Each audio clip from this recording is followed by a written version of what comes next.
Hello church and attendees. Ang date ng recording na ito ay March 9, 2026. Ito po ay magiging part 10 ng series on rebellion, pero lalabas ito ay pang 11 na episode dahil yung part 3 ay nahati sa dalawa. So nabanggit ko nung nakaraan na bagamat ang study dito ay from Genesis to Revelation, sa dami ng data at pwedeng magawang lesson ay hindi ko lalahatin na isama sa series na ito para mabigyan ko rin ng panahon na ituro sa inyo ang ibang mga paksa sa Biblia. Dahil yun naman po talaga ang mandate ng Panginoong Hesukristo na bago siya umalis, mandate niya sa church and sa disciples niya na teaching them to observe all things whatsoever I've commanded you. Matthew 28 verse 20. At so ibig sabihin, ang kailangan na ituro sa church ay yung kabuuan ng Holy Scriptures, the Bible. Manalangin muna po tayo. Ama naming Diyos, tulungan niyo po ang inyong lingkod upang patuloy na matalakay ang paksang rebellion, mabigyan ng babala ang church, masaway ang mga nasa church pero hindi pa pala tunay na ligtas o nagpapanggap lamang. Bigyan niyo po sana ng pag-unawa ang bawat isa at kapag naunawaan, tanggapin para magkaroon ng takot po sa iyo, una sa lahat, kaysa sa tao.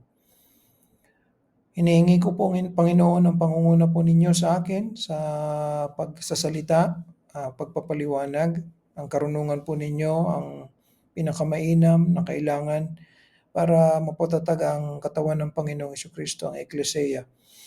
Pagpalain niyo po ang gawain ito patuloy at nawa po tumugon ang mga tunay na mananampalataya nang sa gayon hindi sila matulad sa napakarami ng rebelde kahit hindi pa nagbabalik ang Panginoong Hesus.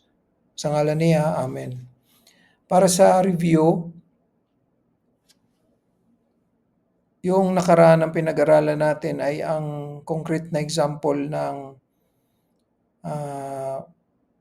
warning ni Samuel na kapag tinupad ng Israelites at kasama ang king, lalo na ang covenant ng Panginoon sa kanila, pagpapalain sila. Pero kapag hindi, susumpain sila. At sa lahat ng nag-violate po nito ay ang pinakaunang king.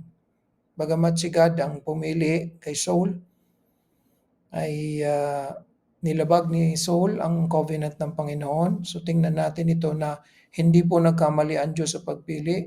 Instead, binigyan ng Diyos ng chance ang lahat ng tao, including si Saul. At si Saul ang sumira ng kasunduan ng salita ng Panginoon Diyos.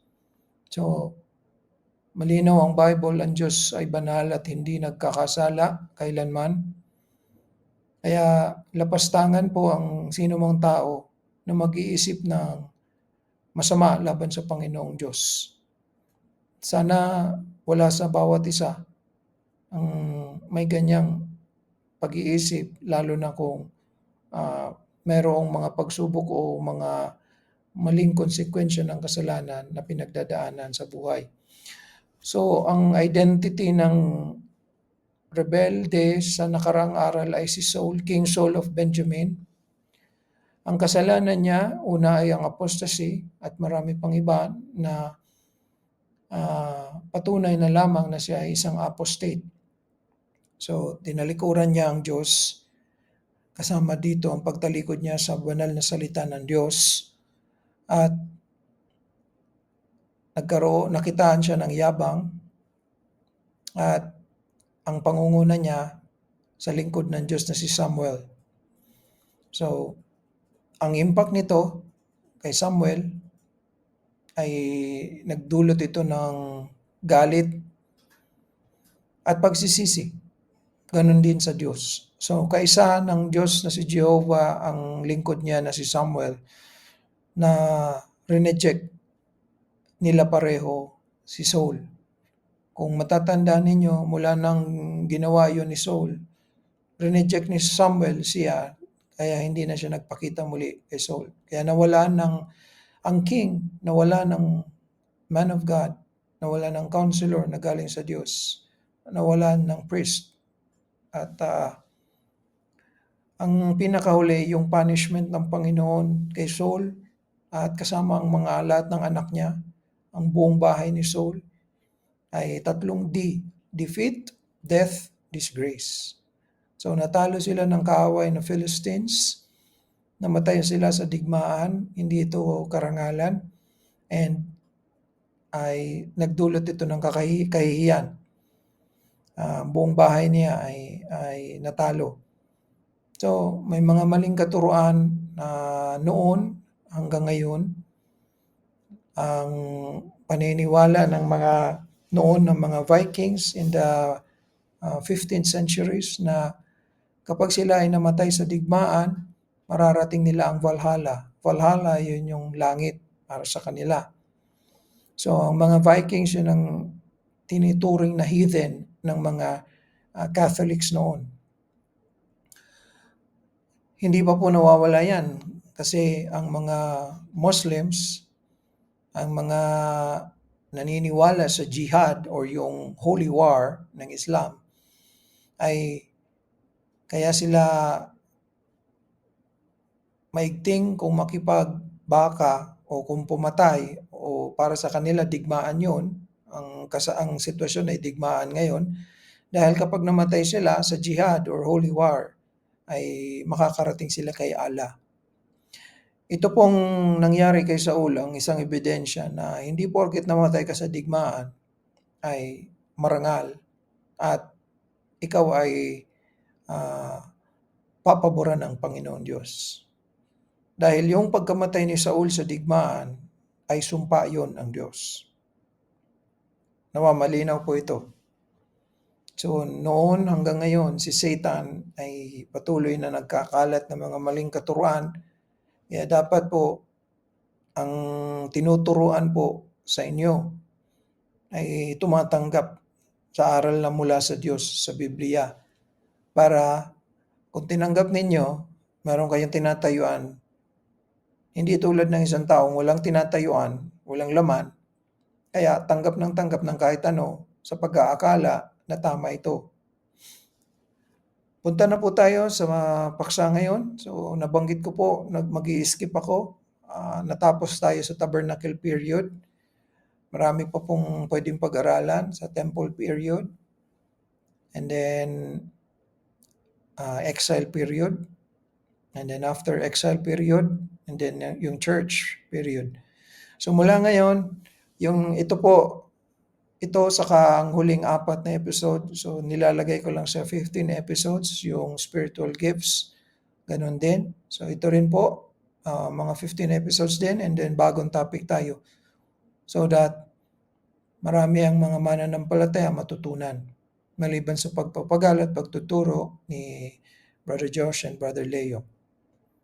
So ito po ay biblical theology. Ito po ang demonstration ng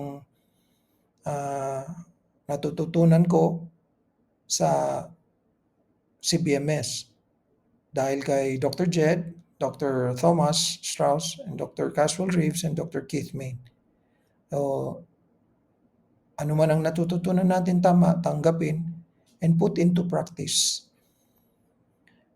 Lilinawin ko mga kapatid, kung bakit tayo nag-church, bakit tayo pumupunta, nagtitipon, nag-aaral ng Bible, so that balang araw, yung naipasa sa iyo, kung faithful ka, ikaw naman ang magpa-practice nito, hindi lang sa iyo, kundi sa iba.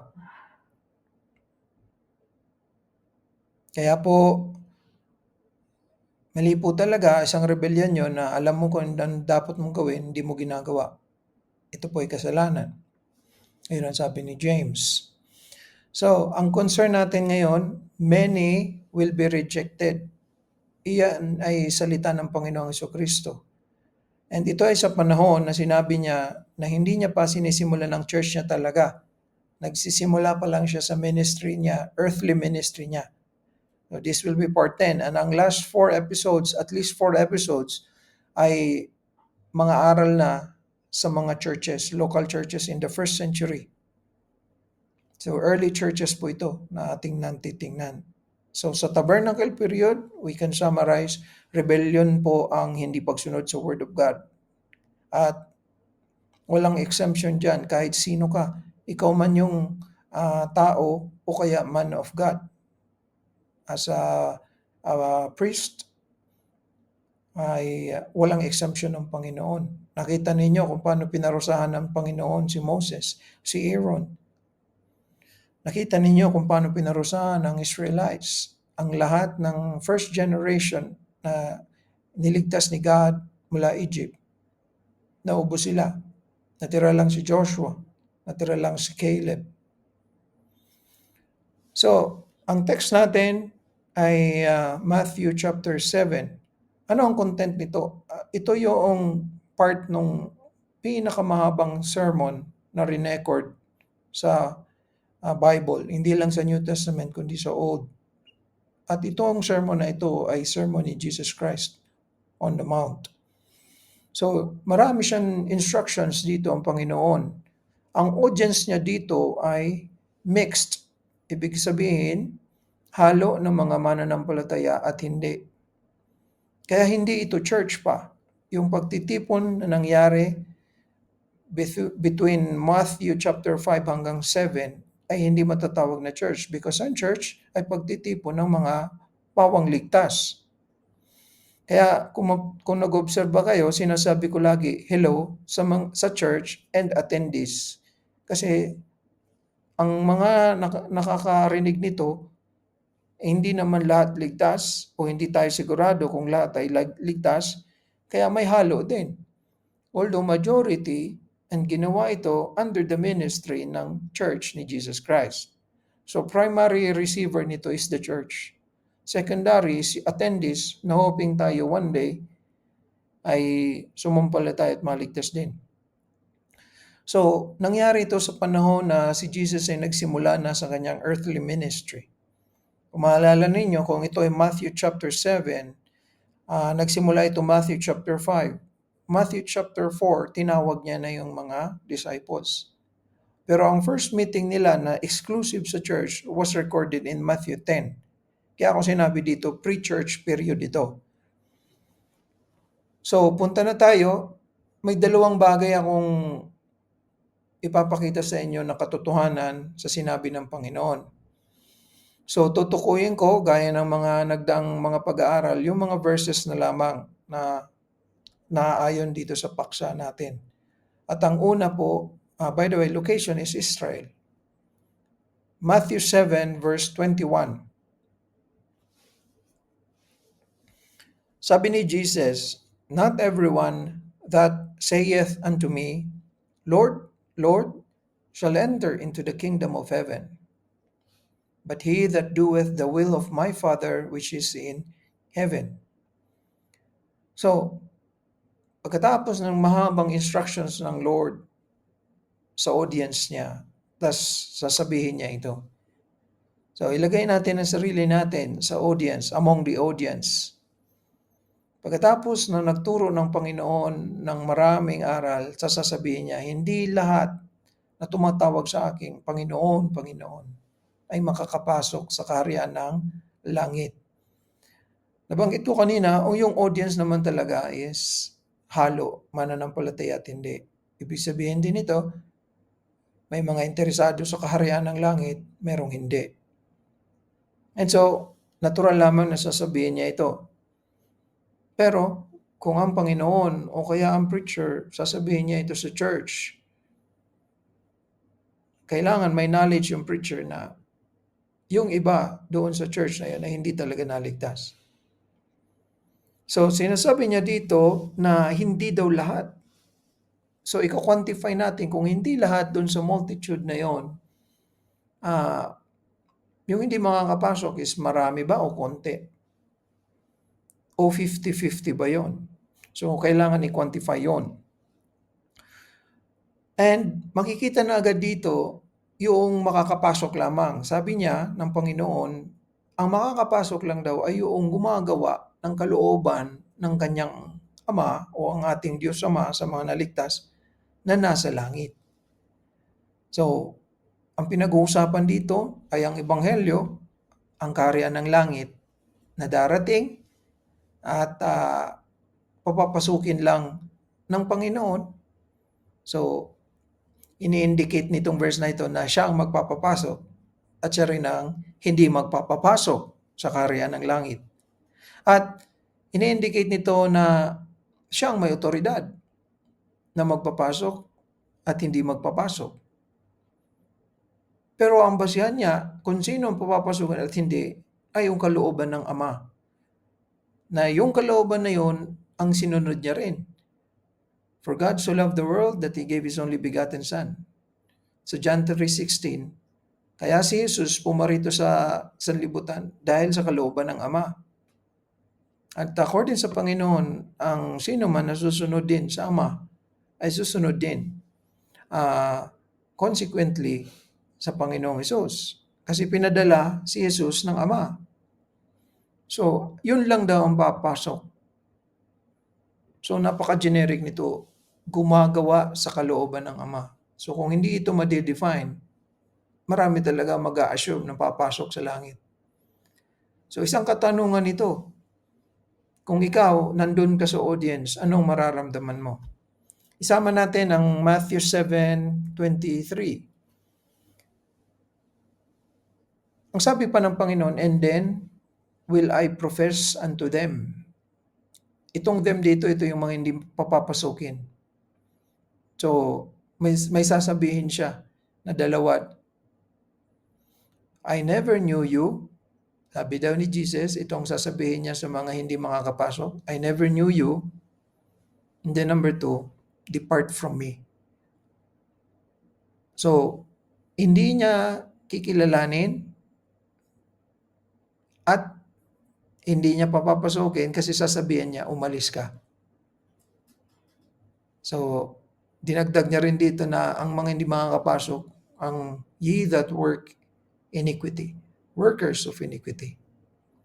So, hindi maniniwala sa Diyos Ama, hindi maniniwala sa Panginoon, hindi maniniwala sa kaharian ng langit, hindi maniniwala na ang kalooban ng Ama ang prioridad dapat ng tao dito sa sanlibutan. So dahil sa hindi niya paniniwalaan ang lahat ng bagay tungkol sa Diyos, maniniwala siya at susunod siya sa sarili niya. At siya po ay gagawa ng kasalanan. So, ang unang bagay na kailangan na makita ninyo dito ay bago pa man magkaroon ng church, pinangunahan na agad ng Panginoon na sabihin kung ano ang magiging fate ng tao. So, ang fate daw ng tao is yung iba papasok sa kaharian ng langit, yung iba hindi. Many will be rejected. So, yun po agad ang una nating dapat makita because ang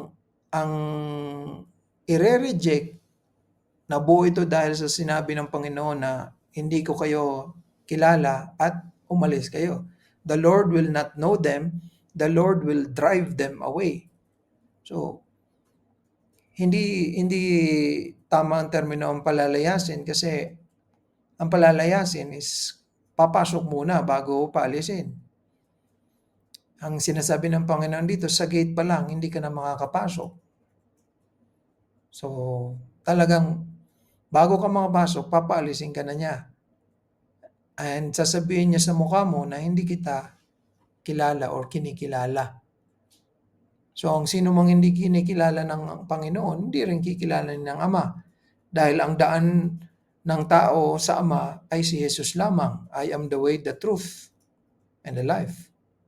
Ang kinakahiya si Jesus, ikakahiya rin niya si God the Father.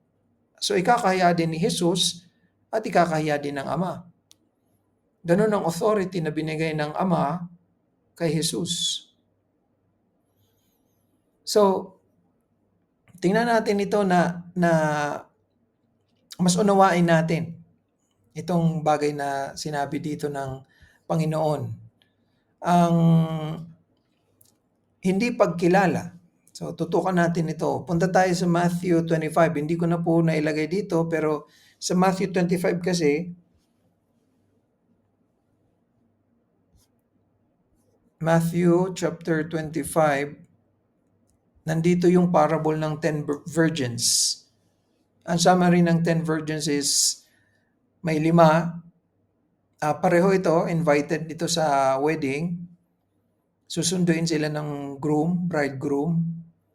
Kaya lang yung 5 ready, yung another half na 5 hindi ready, hindi prepared.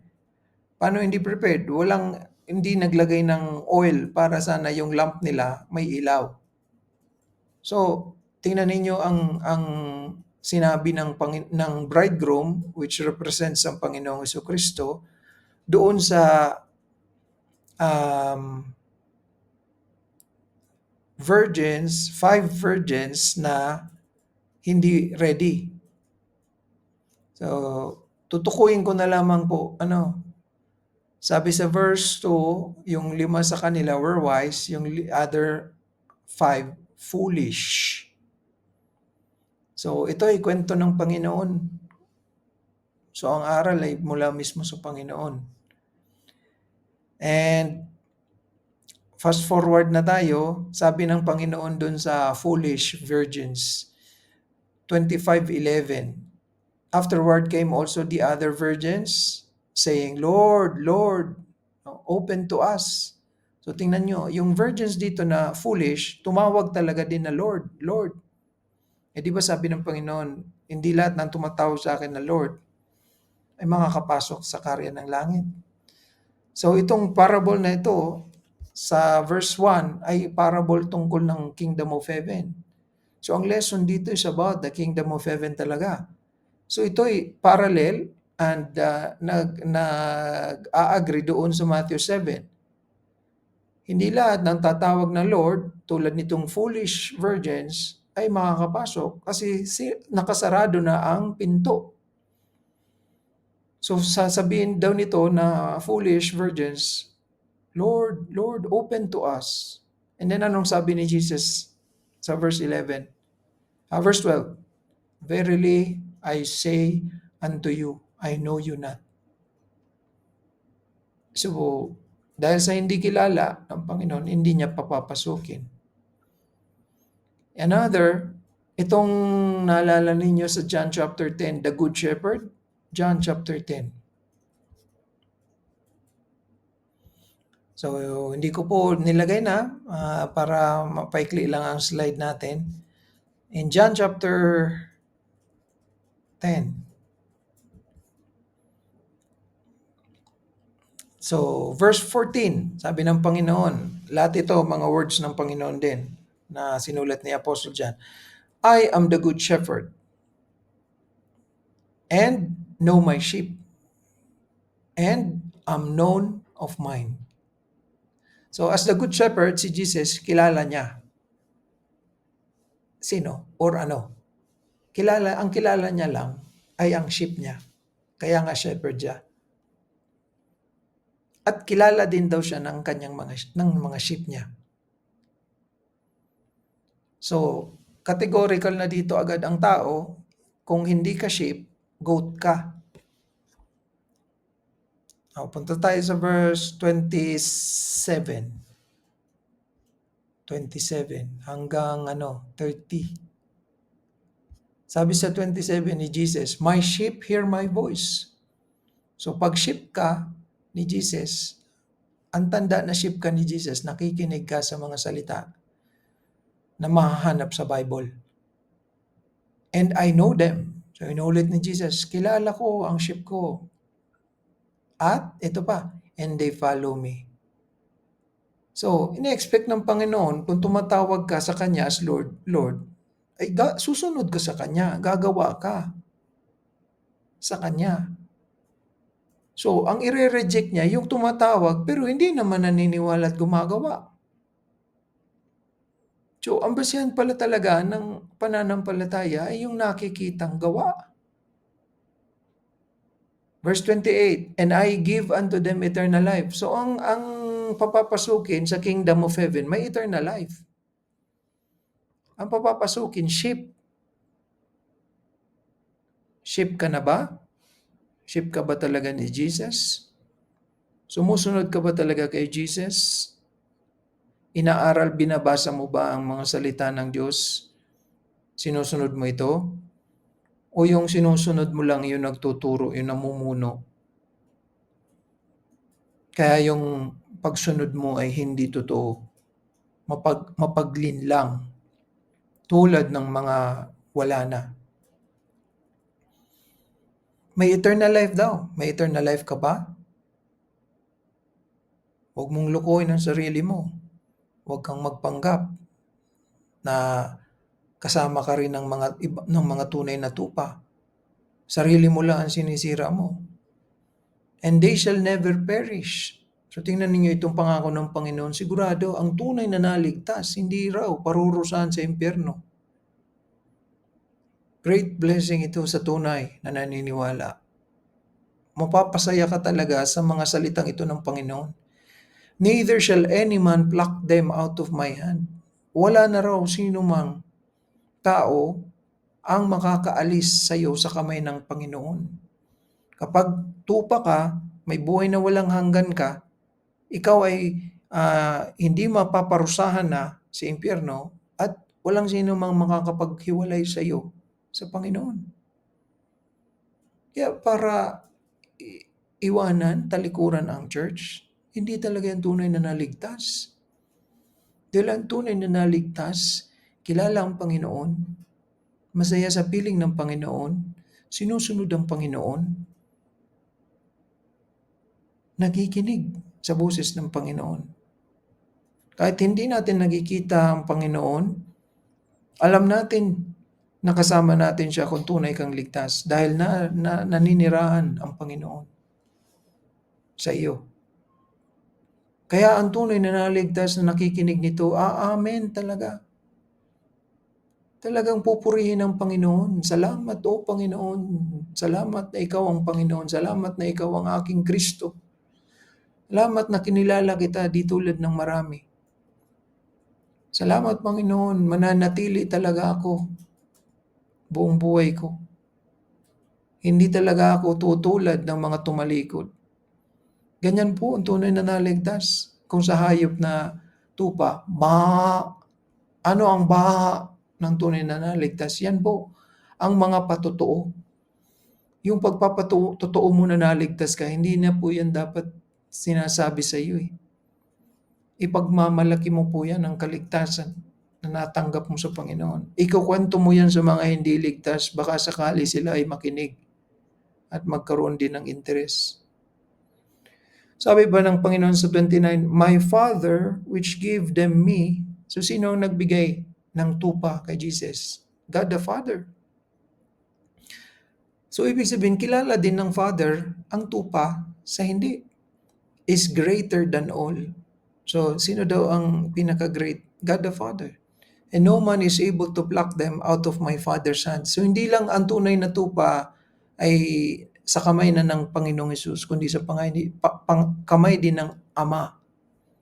Grabe, lalo po nakakatuwa yan. Encouragement sa tunay na naligtas. Sakali man na may paghihirap, encouragement ito. And then verse 30, "I and my Father are one." So ano po ang pinapakita dito? Kadugtong din ito nung Matthew 7, kanina, 21 and 23, na ang hindi talaga palagi kilalanin ng Panginoon ay yung mga gumagawa ng kasalanan kasi hindi naniwala. Yung tumatalikod, nagre-rebelde. Yung mga hindi prepared anytime mo bumalik ang Panginoon kasi wala namang interes. Mas abala sa sanlibutan, sa trabaho, etc. Imbis i-prioritize ang sisilbi sa pamamagitan ng local church. Ang hindi pala talaga kikilalanin ng Panginoon yung hindi tupa. Ibig sabihin kambing. Yung walang buhay na walang hanggan. Yung parurusahan sa impyerno. Yung walang seguridad sa buhay kasi wala siya sa kamay ng Panginoon, Jesus at ng Ama. Kawawa. And last, idagdag ko ang 2 Timothy chapter 2, verse 19. So, sinabi naman ito ni Apostle Paul para kay Timothy. Ito yung mga huling panahon ng Panginoon ni Apostle Paul bago siya namatay. Nabanggit niya dito yung mga apostates, mga rebelde tulad ni Hymenaeus and Philetus. So, ang tawag niya, ang description niya in verse 17, mga cancer. Di ba, ang cancer alam natin na talagang mapanira sa katawan ng tao yan. Kaya pag may cancer sa church, masisira ang katawan ni Jesus. Kaya unawain ninyo bakit inaalis ng Panginoon ang cancer. Bago pa man kumalat, bago pa man masira. Kaya papapurihan natin ang Panginoon kung mayroong mga nawawala sa church. Hindi dahil sa pinapangarap mo mawala. Wala tayong control doon. Huwag tayong malungkot tuwing may nawawala. Instead, tingnan natin ang gawa ng Panginoon para purihin natin siya. Pagsilbihan pa natin siya lalo. Cancer po yan. Na yung katotohanan tinalikuran nitong dalawang lalaki at nandamay pa sila ng iba, sabi sa verse 18. Ang tinuro nila, nangyari na daw yung resurrection of the dead. Kaya yung iba na dating sa tamang paniniwala, nalito, nasira yung puso nila. Pero sabi ni Apostle Paul, the Lord, verse 19 na po, the Lord knoweth them that are His. So, naniwala din si Apostle Paul sa mga salita ng Panginoong Jesucristo. As the Good Shepherd, kilala talaga ng Panginoon yung Kanya. Kaya, sino man sa inyo, bata matanda, kilala ka ng Panginoon kung ligtas ka. Pero kung hindi ka talaga sumasampalataya, hindi ka niya kikilalanin. Kaya dahil sa hindi ka niya kikilalanin, hindi ka niya papapasukin sa kaharian ng langit. At ang ibig sabihin nito, sinisigurado ko sa iyo, paparusahan ka niya sa impyerno. At sa lawa ng apoy at asupre, yun ang permanenteng kaparusahan. Dito pananakot, katotohanan po ito. So, doon naman sa sinabi ng Panginoon na, depart from me. In verse 23 pa din. Balikan natin yung Matthew 25 kanina. So, parable of 10 virgins, parable of talent after nito. So, pareho po itong parable is about sa kingdom of heaven and about ito sa araw ng pagbabalik ng Panginoon. Tingnan niyo ang 31.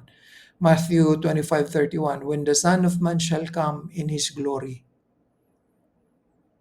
and all the holy angels with Him, then shall He sit upon the throne of His glory. So tungkol po ito sa pagbabalik ng Panginoon. And before Him shall be gathered all nations, and He shall separate them one from another, as a shepherd divideth his sheep from the goats. Ayan na po. So lahat ng tao, pag nagbalik siya, ipunin niya, pero ihihiwalay niya ang tupa sa kambing. So tingnan ninyo, lagi ang teolohiya ng Panginoon, dalawa. Ang teolohiya ng kalaban ni Satanas, sinisira po itong dalawa na ito. Minsan ginagawang tatlo. Para malito ang tao. So sa Panginoon, langit at lupa lamang ang ginawa niya. Tingnan nyo ang mga maling turuan, nagdagdag ng gitna, purgatorio. Sa Katoliko, di ba? Sa Panginoon, dalawa lamang, tupa at kambing. So yung tupa, yun yung tunay na ligtas, yung kambing hindi ligtas. Dalawa din lang. Iba naman po ang yung lobo. Ang lobo po, ibig sabihin yung false teacher yun. So yung lobo, pareho pa rin naman under sa goat. Kasi hindi siya tunay na ligtas. Pero anong gagawin din ng iba na ituturo? Ligtas, Kristiyano daw, pero mahina lang. So anong category? Ilan na? Kristiyano, malakas, Kristiyano mahina, tapos kambing, hindi ligtas. Walang ganon. Nagalit nga ang Panginoon sa pinasulat niya kay John sa Revelation na may pastor na hindi mainit, hindi rin malamig, lukewarm. Ano sabi ng Panginoon? Mas maigi pa na ikaw ay malamig.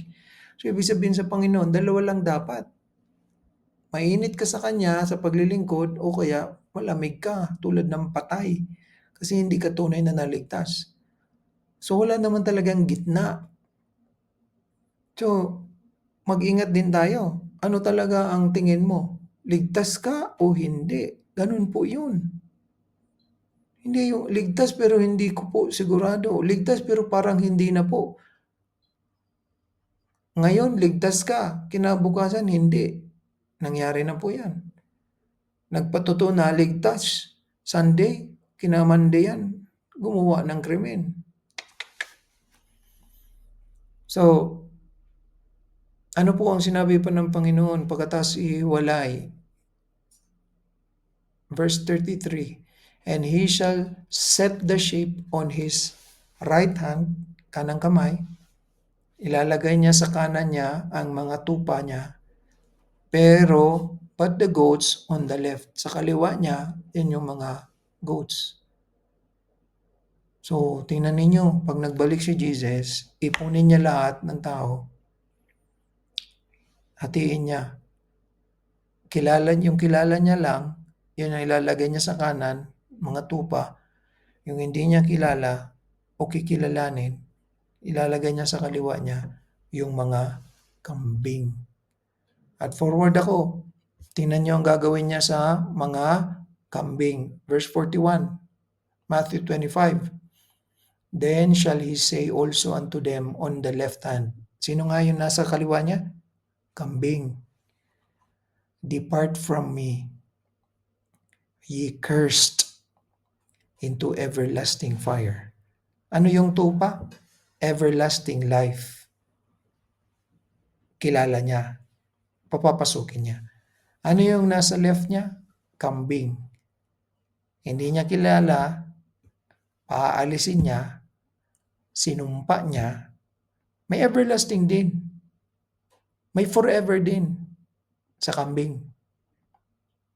So yung mga nadayaan ng sanlibutan, makamundong pag-iisip, may forever. Lahat may forever. Ang pinagkaiba lang, ang forever ng hindi ligtas, forever ang fire sa iyo, ang parusa. Kaya sa mga nakikinig na wala pa ring desisyon, napakatagal na, mag-ingat ka. Kasi anumang araw pwede magbalik ang Panginoon. Anong hinihintay mo? Binibigyan kong babala. Tulad ng pagbibigay babala ng mga lingkod ng Diyos sa Lumang Tipan. Moses, Joshua, Samuel. Tulad ng pagbibigay ng babala ng Panginoong Jesucristo. Kung ikaw nakikinig ka at nandun ka sa audience ni Jesus, narinig mo ito, magre-react ka. Matatakot ka. Hindi pala lahat makakapasok. Akala ko lahat papunta. Tingnan niyo ang mga Katoliko, mga Pilipino, ang paniniwala lahat ng namatay nasa langit. Kumakaway si papa ko, kumakaway si mama ko sa akin, dadalawin ko ngayong araw ng patay, dadalawin ko birthday niya, happy birthday, bibigyan ng pagkain. Ang tanong, nararamdaman pa ba nun? Oo, mahal mo yun, pero kapag namatay na, tapos na. Naririnig kaya niya? Ang sabi dito ng Panginoon, nasa impyerno. Yung nagsuffer nga sa cancer, grabe na. Hinahangad nilang mamatay na lang kaysa sa grabe ang sakit. Lalo pa pag nandun ka sa impyerno. Hindi namamatay yung apoy. Naalala nyo yung mayaman? Hindi na nga binigyan ng pangalan eh. No. Di ba impyerno yung pinunta nila? So sabi dito, paaalisin, hindi pa papasukin, sinumpa, everlasting fire, and ito pa, prepared for the devil and his angels. So hindi lang makakasama ng tupa ay mga kapwa-tupa. Kasama rin si Satanas doon, itatapon pati ang mga kampon ni Satanas. So maniwala kayo, ganito ang turo ng Panginoon. Noon pa, nagbigay na siya ng babala. Kaya dapat tayo, nagbibigay din tayo ng babala sa iba. So, I hope nakatulong itong mga ibang talata. Hindi ko man pinabless dito sa episode na ito, pero naririnig naman po ninyo. Isulat ninyo, balikan ninyo. Sabi ng isa sa inyo, taga Bakong, pag nagtuturo si Brother Leo, pag uwi, binabalikan. Yun po talaga ang tama, lalo na kung kilala mo naman ang sarili mo. Hindi tayo trained makinig, kaya hindi natin maalala yung tinuro. Kasi training po yan eh. Kailangan mong practicein para gumaling ka sa isang gawa. Araw-araw. Gusto mong gumaling sa pagbabasa, araw-araw. Gusto mong gumaling sa pag-intindi, araw-araw. Practice, sabi nga, makes perfect. So, yun po ang una. Marami pala i-reject. So far po, tingnan nyo naman sa Church San Legazpi sa Bakong Bulusan. Mas marami pong tumalikod kaysa sa nanatili. Kaya mas marami po talaga ang i-reject ni Jesus kaysa sa makakapasok. So, sa aba nila, ang pinaka-recent, si Ariel. Sa aba ni Ariel. Tatalikod lang naman pala, hindi na sumama kay Hazel. Hindi pa sumama kay Pinky. Nanloko pa. Buti na lang walang nadala sa atin. Pero naloko tayo lahat. Ang Panginoon, hindi niya naloko. So, yan ba ang ligtas? Tinalikuran ng Ama, ang anak si Jesus, at ang katawan ni Jesus? Hindi yan ligtas. So, kung susundin ko ang laman ko, grabing paghihinayang. Nag-invest kami mag-asawa sa kanya, kay Hazel. Talagang pwede mong sabihin, may mga tao talaga na ang interest lang, hindi naman po talaga ang Panginoon. Tulad din ng Panginoon noon in Matthew 5-7. Sino ba naman ako magreklamo? Nangyari nga sa Panginoon yun. Sunod na katotohanan. So, balikan natin ang Matthew 7:22. Many will say to me in that day. So, yung araw na akala nila papasok. Lord, Lord, have we not prophesied in thy name? And in thy name have cast out devils? And in thy name done many wonderful works? 3 po dito ginawa. So, sabi ni Jesus, alam ni Jesus, marami daw sasabihin ito sa kanya sa araw na nakakala nila, papapasukin sila. Panginoon, Panginoon, di ba? Nagturo kami ng pangalan mo. Nag-prophesy kami gamit yung pangalan mo sa tao. Di ba? Nagpalayas kami ng mga demonyo gamit rin yung pangalan mo, Jesus. Di ba? Nakagawa pa po kami ng ibang miracles gamit yung pangalan mo. So 3 po dito. Now, tingnan nyo, 3 itong bagay na ito. Kahit nagawa nila, hindi daw sila papapasukin. So marami raw gumawa nitong 3 mahalaga na ito pong 2 po dito, hindi natin kayang gawin talaga. Itong casting out devils. Kasi magagawa mo lang to kung binigyan kang authority ni Jesus noon. At pang many wonderful works, mga miracles, pagpapagaling. May idea po ba kayo kung sino lang po sino ang magsasabi nito na hindi talaga papapasukin? Naalala niyo yung mandate ng Lord na sinend niya yung 12 apostles, inutusan niya na mag-preach about the kingdom of heaven sa pangalan ni Jesus, ang authority nila. Naalala ninyo yung binigyan ni Jesus sila ng power na magpagaling lahat ng sakit papati at magpalayas ng demonyo. Sino po doon sa 12 ang example nito? Judas Iscariot, di ba? So, ganyang katotoo ang Word of God. Kaya pinakamababa talagang uri ng tao, ang naririnig na ito, pinapatunayan na ng mga preachers ang katotohanan ng salita ng Diyos, hindi pa rin naniniwala. Napakatigas talaga ng puso, napakakapal talaga ng mukha niyan. Kawawa talaga yan. Ang dami ng pinapakita na hindi ka aya-aya ang pagre-rebelde, tas uulitin mo pa. Hindi ka lang pangit sa panlabas, pangit ka talaga sa loob. Bulok ka talaga. Kawawa ka talaga. Impyerno pa lang, hindi na kailangan kang paluin. Kasi yung impyernong mararanasan mo kapag hindi ka pinapasok ni Jesus sa langit at sa kaharian niya, at kapag pinatawang ka na ng habang buhay, nakaparusahan sa impyerno, sapat na sapat yun. Kaya titiisin ko, kahit inabuso ako, kami mag-asawa, nila. Narinig niyo si Sister Rose, ng testimony niya nung Sunday. So that was March 2.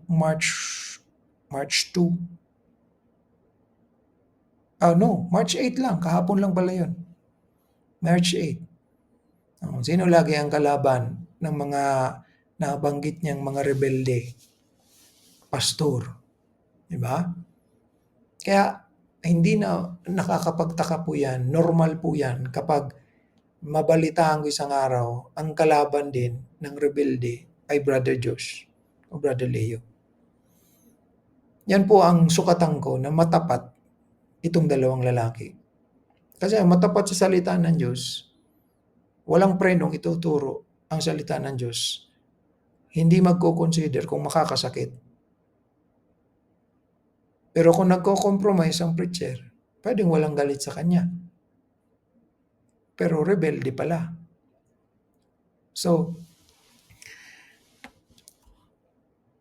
ito pong nabanggit kong example is si Judas Iscariot. Natandaan po din ba ninyo na hindi lang naman pala nag-send si Jesus ng 12? In Luke chapter 10, nag-send pa pala siya ng 70 disciples. So, pares sila. So, kung yung apostles, 6 pairs, yung 70 disciples, 35 pairs. So, sinend niya rin yun. Binigyan niya rin yun ng authority, kapareho ng 12. So, ibig sabihin, nag-preach din sila, nagpalayas ng devils, gumawa din ng mga miracles, lahat sa authority ni Jesus. Kaya ito po ang magpapatunay sa atin na hindi po lahat na yun, yung 70 plus 12, lahat, hindi pala yun lahat nasa langit. At marami pang iba.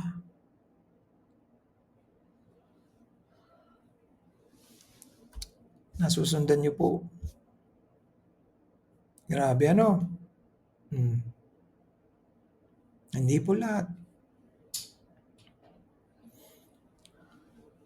At ito isama natin verse 15, Matthew 7:15 to 17, beware of false prophets which come to you in sheep's clothing, inwardly they are ravening wolves. You shall know them by their fruits. Do men gather grapes of thorns or figs of thistles?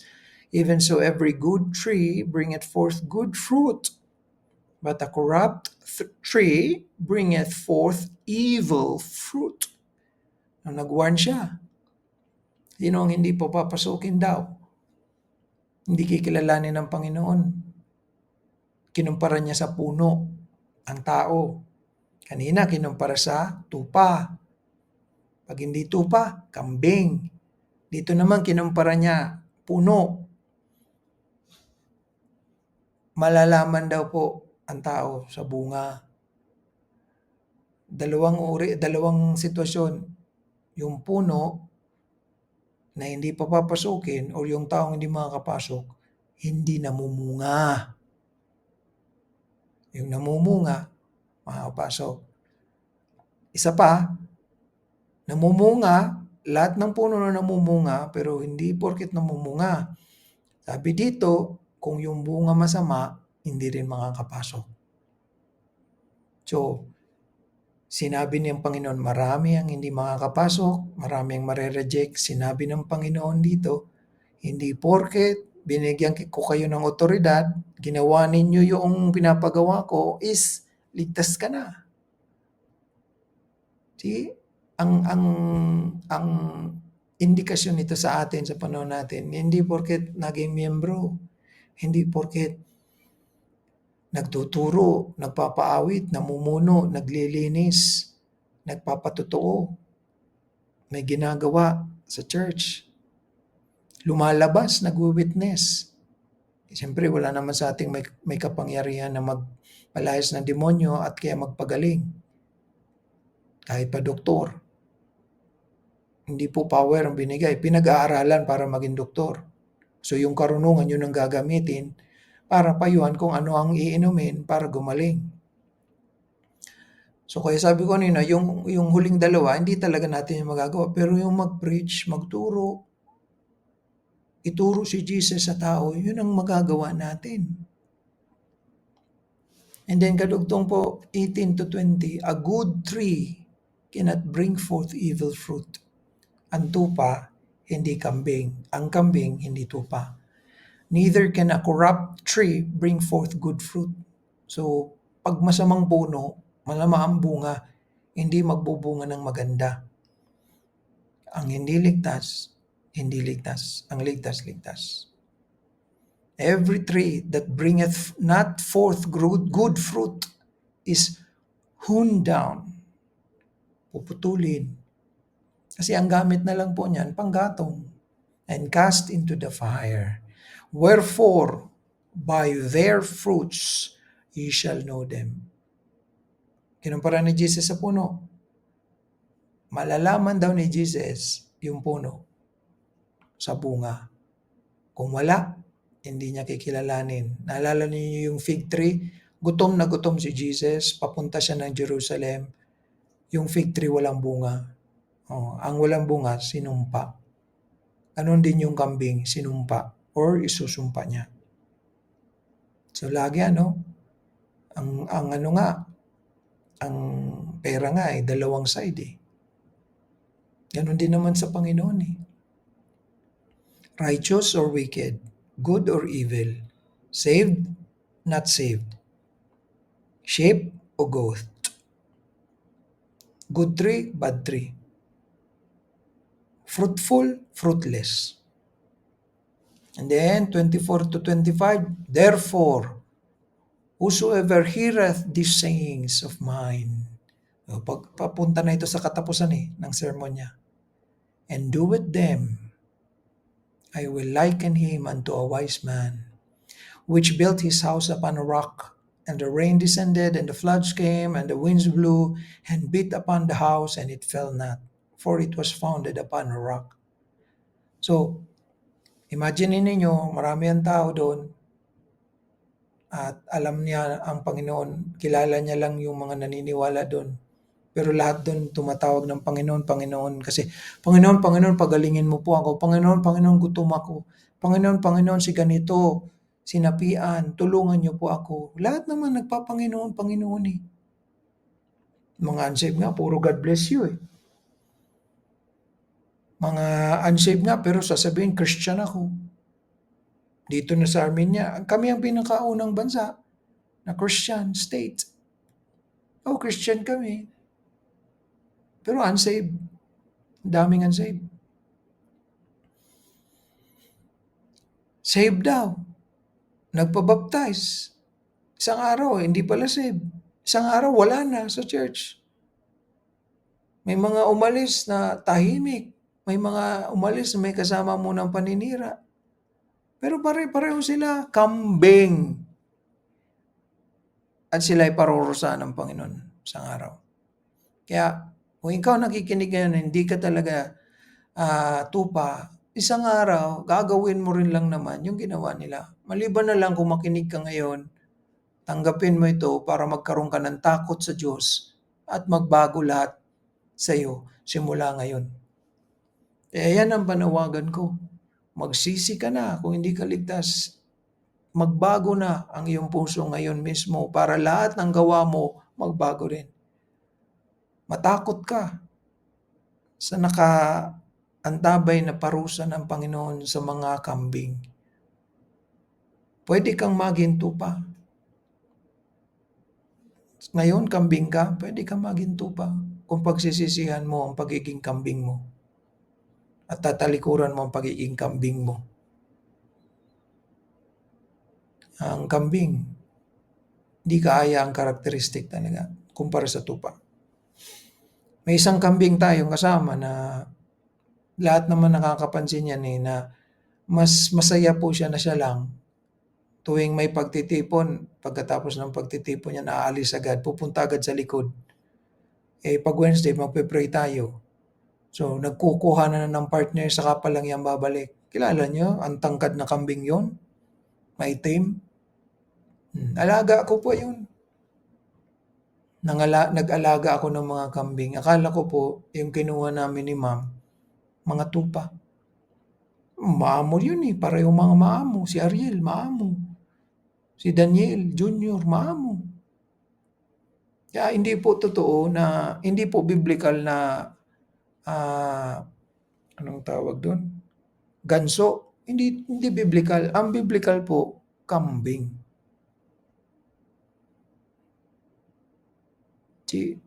Naloko tayo kasi walang sungay. Di ba madaling ma-identify na kambing kung may sungay? Naloko tayo. Sikala natin tupa. Si Ariel, kung magpagupit noon pa lang. Buti pa nga si CJ, chismis sa akin. Gusto raw yung gupit ko. Gusto rin niya gayahin. Si Ariel, may sariling puso yun. Tinuruan ko po mag-song lead. Babaguhin. So, marami pa akong kwento, kaya lang bilang isang guro ay nag-o-observe din tayo ng oras dahil mahirap din naman po sa nakikinig. So, sinabi po niya dito ang wise man, yun yung tupa. Yung wise man, kasi nakinig, and susundin niya o gagawin niya yung mga napakinggan niya mula sa Panginoon. Kaya magiging matibay siya. Kaya tulad daw siya sa isang lalaki nagtayo ng bahay at hinukay niya yung pundasyon, yung pundasyon itinayo niya sa matigas na parte ng lupa. Kaya nung binagyo, hindi nasira. Ano ang opposite nito? Yung kambing, verse 26 to 27, hindi gagawa. Pakapakinig, hindi naman tinanggap, tinandaan. Hindi gagawa. Kaya hinalin tulad ni Jesus sa foolish. Kaya pag binagyo yung bahay, nag-iba. Kaya consistent. Lahat po na nagrebelde, tumalikod, mga mangmang po yan. Mga foolish po sila. So foolish Ariel, foolish Daniel, foolish Hazel. Ano napansin niyo sa kanilang tatlo? Lahat nagtatapos sa L. Sa Hebrew po pati ang L is God. Grabe talaga. Ariel, Lion of God. Daniel, Prophet of God pa pati Lahat may God sa pangalan. No. Napansin nyo? Pero yung pangalan nila mas mabuti pa kaysa sa kanilang gawa. Kaya false Ariel, false Daniel. May Daniel pa sa bulusan. Sana wag naman. Si Ivy ba? May L? Ivel? Ikaw ba si Jel? Ikaw ba Lukel? Oh, Irel. So mga walang Diyos, pero sana naman huwag tayong tutulad. Matakot na tayo. Kung maniniwala kayo na katotohanan ito, salita ito ng Diyos, magsisisi kayo ngayon. Sa simpleng dahilan, ayoko maging kambing. Ayoko parusahan ako sa everlasting fire. Ayoko mapunta sa impyerno. Ayokong magrebelde tulad nila. Hindi lang sila pangit sa panlabas, pangit sa panloob. Sayang. Di bali pangit ka sa panlabas, basta malinis ang panloob mo. Sa Panginoon, maganda ka bilang anak niya. So, ang ikalawang katotohanan po, to summarize, many will rebel against God's will. Ito yung mga hindi makikinig at hindi susunod sa kalooban ng Diyos. Even those who prophesied pala, cast out devils in the name of Christ. Even yung mga miracles. Sila yung mga fruitless, mga masamang bunga. Sila yung foolish. In summary, many will be rejected, many will not be recognized, and many will be driven away by the Lord. Sila yung mga those who are not doing God's will. Sila yung mga walang bunga. Sila yung mga mangmang. Kaya mga kapatid, huwag po kayong matakot na gumamit ng mga salita ito ng Panginoon. I-apply natin. Alam mo, mangmang ka kasi ganito ka. Alam mo, foolish ka. Kaya pag sinabihan kayo, huwag kayong masasaktan.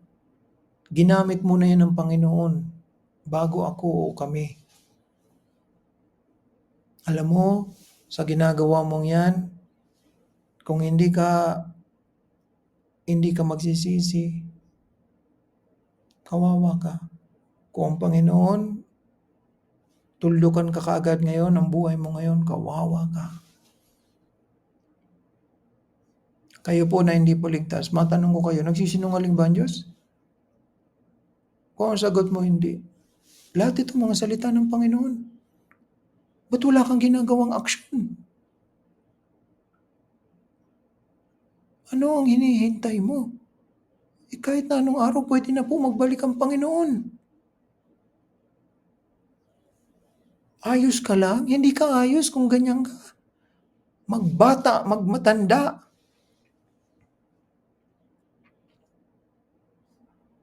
Kaya po, kilabutan tayo sa aral na ito. Sa mga nagrebelde na dati, itanong mo yan sa sarili mo, kambing ka ba talaga? Magpasalamat kayo na matapat ang mga nagtuturo sa inyo. Ito po idagdag ko lamang. Mga kapatid, makinig kayo mabuti. Sabi ng Panginoon, yung mga nag-preach daw, marami doon hindi makakapasok sa langit at sa kaharian niya. Ito ang hamon ko sa inyo. Ano pa kaya tayo kung hindi tayo makapagturo ng Bible sa iba? Ano pa kaya kung hindi tayo makagawa ng lesson? Ng lesson para man lang magturo man lang tayo. Ang dami ng tinuro, hindi na mabilang. Bakit hindi tayo makapagturo? Diba yun ang bigat na puso ni Brother Leo? Mahiya naman tayo, Brother Leo, Ma'am Joy. 1997, nandyan na, nagtuturo na siya. Diba ano ang pangarap ng elder para sa church? Sa ibang church, sasabihin kayo, bawal kayo magturo. Sa atin tuloy, ini-encourage ang bawat isa na magturo, hindi makapagturo. Sa mga nagsasabi, nag-aaral na po kami. Sana totoo kayo Sana hindi pagsisinungaling. Sa mga iba, napaka-generic sumagot, parang nasa beauty contest. Sanay na ang dami po talaga ngayang hirap sa buhay, pinagdadaanan. Pero kung Kung hindi ko lang ngayon naalala ang Panginoon, wala na ako matagal. Ang daming drama naman. Ang nakikinabang sa Word of God, masaya po malakas. Kaya kung nanghihina ka, ibig sabihin hindi ka nag-aaral. Tamad ka. Matigas ang ulo mo. Hindi ka nahiya niyan sa Panginoon. O ito na, kilabutan ka. Balikan ko yun. Yung mga nagpipreach nga pala noong unang siglo, first century, hindi lahat makakapasok. O, ano talaga tayo? Ikaw, kung hindi ka man lang nagtuturo sa iba, ligtas ka ba talaga? Tupa ka ba talaga? Assignment, para sa bulusan, lahat ng taga-bulusan, ang gagawin po ninyo is ito, assignment po, ilagay mo ang sarili mo doon sa audience, sa tinuruan ni Jesus. Imaginin mo, isa ka doon. Nung sinabi ni Jesus yung Matthew 20, sa verse 24 saka 26, na ang sino mang makikinig at gagawa ay wise. Ang sino man sa inyo hindi makikinig at hindi gagawa ay foolish. Okay, mag-react ka po. Yun po ang hinihingi ko sa iyong testimony. Magbigay ka ng reaction. Kunyari, isa ka sa nandun ng nakapakinig nito. Ano ang magiging reaction mo? Maalarma ka ba na, oo nga, ang tagal ko ng Kristiyano, hindi man lang ako makapaggawa ng lesson para magturo sa iba? O kaya, kung ganyan pala magre-rebelde din na rin lang ako Total, ganun naman palang papupuntahan ko So, yun lang po ang hinihingi ko sa inyong reaction. Ikalawa, maliban doon sa reaction is, hanap ka ng talata sa Biblia mula sa ibang writer na ang turo nila ay tugma sa Panginoon. So, New Testament, Old Testament, isang verse lang o kaya verses. Basta dapat yung linalaman ng verse na yun, pareho sa tinuro ni Jesus na tinalakay ko sa inyo sa episode or sa series na ito. Yun lamang. Manalangin tayo. Salamat, dakilang Diyos Ama. Salamat sa pangunguna ng banal na Espiritu. Salamat sa katotohanan ng iyong mga salita. Salamat sa iyong kabanalan, Panginoon. Talagang patuloy po. Kung ikaw perpekto, patawarin mo kami, Panginoon. Hindi kami perpekto magpakailanman. Patawad po, Panginoon, sa mga kapatid na mahina ang pananampalataya para makapagturo sa iba. Bigyan niyo po sila ng lakas na mapagtagumpayan nila ito. Dahil sabi ni Apostle John po, ang tunay na naligtas, mo-overcome ang mundo kasama ang mga laman, ang lusts, which is sa sarili, takot mag-aral ng Bible, tinatamad, walang interest sa Bible, hindi nakikinig kahit paulit-ulit na sinasabi na kailangan ipasa natin sa iba yung naituro sa atin ng pastor, ng teacher. Sana po, Panginoon, mahamon po ang bawat isa na magkaroon ng pagbabago sa puso at isip at sa gawa. Na kung yung mga nag-preach nga noon, binigyan ng otoridad ni Jesus, yung iba pala po, marami sa kanila, hindi pa papasukin. Nasa impyerno. Paano po ngayon ng mga hindi nagtuturo? Sana maging tama ang puso sa pagtugon po sa mga tinalakay. Karapat dapat lamang Ama, ikaw ang may taas. Sapagkat binigay mo sa amin ang bugtong mong na anak na si Jesus. Papuri po magpakailanman. Sa ngalan ni Jesus, Amen.